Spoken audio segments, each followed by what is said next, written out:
ರಾಹುಕೇತುಗಳಿಗೆ ಮನಸ್ಫೂರ್ತಿಯಾಗಿ ಸಮಾಧಾನದಿಂದ ತಾವುಗಳು ಪೂಜೆಯನ್ನು ಮಾಡುತ್ತಿದ್ದೇ ಆದಲ್ಲಿ ಅವರುಗಳು ಬಹಳ ಸುಖ ಸಂತೋಷವನ್ನು ಕೊಟ್ಟು ಕಾಪಾಡುವ ಮಹಾಪ್ರಭು. ಮಂತ್ರಿ, ಆ ರಾಹುಕೇತು ಸಹ ಫಲಪುಷ್ಪಗಳನ್ನು ಕೊಟ್ಟು ಮಂಗಳಾರತಿಯನ್ನು ಮಾಡಿತು.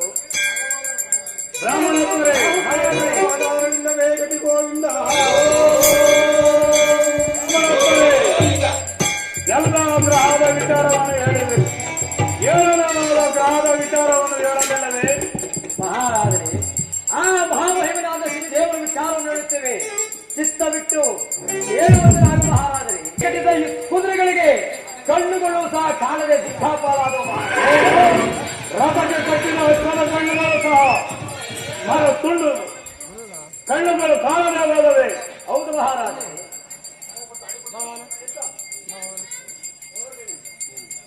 ಮಹಾರಾಜರೇ, ಬ್ರಾಹ್ಮಣರು ರಥಕ್ಕೆ ಕಟ್ಟಿದ ದೋಣಿಗಳು ಸಹ ಮುರಿದು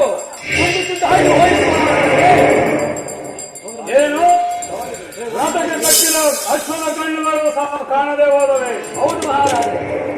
ಮುಂದೆ ಏನಾಯಿತು ಹೇಳಿ? ಮಹಾರಾಜರೇ, ಆಗ ತಾಯಿ ಹುಟ್ಟಿದ ಮಗುವಿನ ದೃಷ್ಟಿಯು ಮತ್ತೆ ಹಿಂದಕ್ಕೆ ತೊಳೆಯಲು ಎಲ್ಲವೂ ಯಥಾಪ್ರಕಾರವಾಗಿ ಹೋಯಿತು. ಏನು?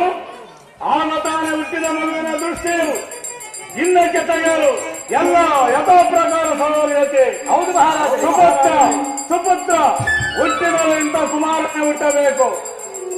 ಖಂಡಿತ ಮಹಾರಾಜೇ, ಅವನ ದೃಷ್ಟಿಯನ್ನು